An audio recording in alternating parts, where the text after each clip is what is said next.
Hi friends, it's Mr. Alex from Adams Memorial Library, and it's time for another awesome Art Attack art project. So if you've got our Art Attack kit for friends who are 11 and up, then you're definitely going to want to grab it because this week we'll be making our Perler bead whale magnet. Now, if you don't have one of our kits, you can come here to the library while supplies last to get an Art Attack kit either at the children's room desk or our curbside pickup. And if you don't manage to get one of our kits or you can't come into the library, that's okay too. You can always follow along with supplies at home. So let me show you what we need this week and we'll get started on our art project. In order to make our Perler bead whale magnet, we're just going to need a couple of things from our Art Attack kit and a few things from home. From our Art Attack kit, we're going to need our Perler beads in blue and white, as well as a magnet to magnetize our art project. We'll need our pegboard, a piece of parchment paper, and our Perler bead pattern. Then, from home, the most important thing that we're going to need is an iron. Now, a couple of things about this. You definitely want to get an adult's permission and have adult supervision when you do this. Do not try to iron by yourself. Then, we are also going to want to grab a couple of books or something else that's heavy that we can use to compress our project. Now, because we're going to be protecting our art project with the parchment paper, it shouldn't damage the books or whatever we use to weigh it down, but just in case, you probably don't want to pick any library books or your favorite books from home. So go ahead and gather all of that up and we'll get started. The first step in making our Perler bead whale magnet is actually to plug in our iron and preheat it, usually on a medium setting. Now, you want to do this way out of the way and not anywhere near where you're working because you don't want to accidentally burn yourself. But while our iron is preheating, it's time to lay out our Perler beads and get ready to melt them together. So in order to do that, we're going to need our pattern, our pegboard, and our beads. And there are two different ways that you can set up your beads in the correct pattern. The first way, and what I like to do sometimes, is to lay the pegboard over the pattern.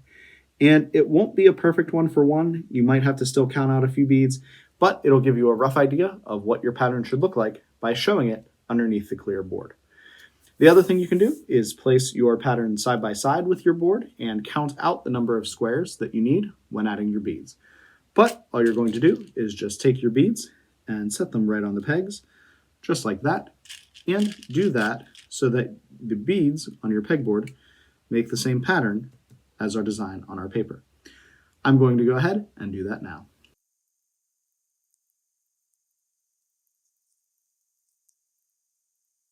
And once I have my Perler beads arranged in the pattern that I want to use for my project, then it's time to fuse them together.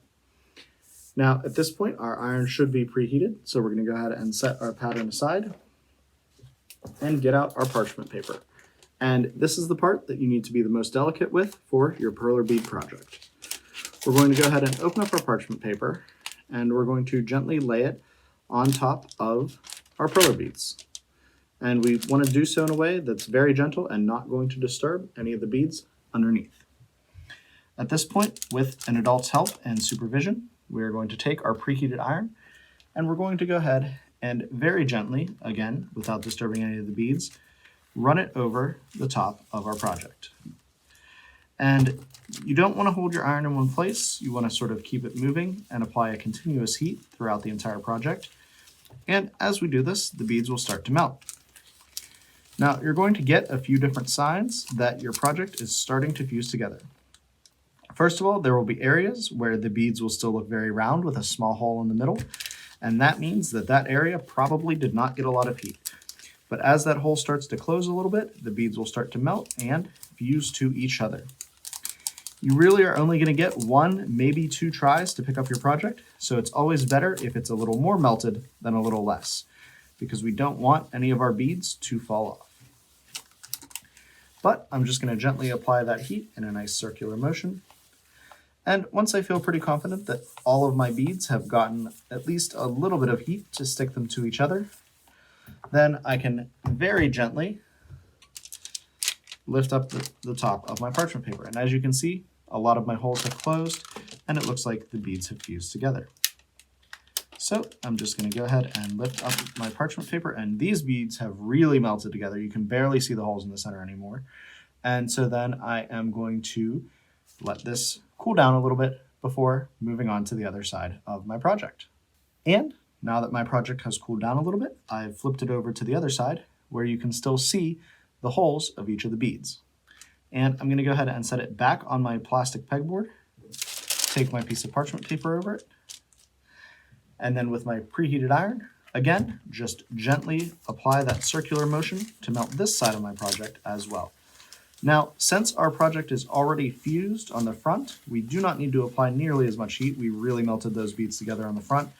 This, we just want to apply a little bit of heat on the back so that the beads don't peel apart on the back of our project. But once we've applied some heat and our project looks pretty done, then we can go ahead and set aside our iron one more time and gently peel up the parchment paper off of our project. And it is going to be very hot, but as you can see, our beads have melted together on the back of our project as well. At this point, we're going to let it cool down a little bit, and we are going to, when we're done, take and put it inside of our parchment paper, folded in half. So we'll just go ahead, take it like this, fold it in half to let it cool down. Then we're going to go ahead and place this in between our two books or other heavy objects so that before the beads turn totally solid, we can apply a little bit of pressure and flatten them out. So we're just going to leave it like this in between our two books with our parchment paper protecting our project and our books for a couple of hours, and we'll come back and add our magnet. And now that we've flattened and let our Perler project cool a bit, I now have this whale friend that is ready for a magnet. So we're going to go into our Art Attack kit, get our magnet here, and the back should be adhesive, so we're just going to peel that off and attach it to the back of our project. Apply some pressure and hold it there for about a minute, and this project will be ready to put onto our fridge or another magnetic surface. But friends, I'd love to see how your art project turned out. So be sure to send those pictures to us using the Summer Reading Shutterbug badge, and don't forget to follow us on Facebook, Twitter, Instagram, and YouTube for updates not only about Art Attack, but everything else that we're doing here at the library. And as always, happy crafting, everybody! Friends, are you also participating in our summer reading program on Beanstack and using it to track your reading hours and activities? If you are, then you'll definitely want to enter the code to show that you've completed one of our Art Attack projects, and that code is Manatee. You'll see it right here on the screen, so be sure to enter it for your Beanstack badge and some prize tickets that you can enter into our drawings before August 6th.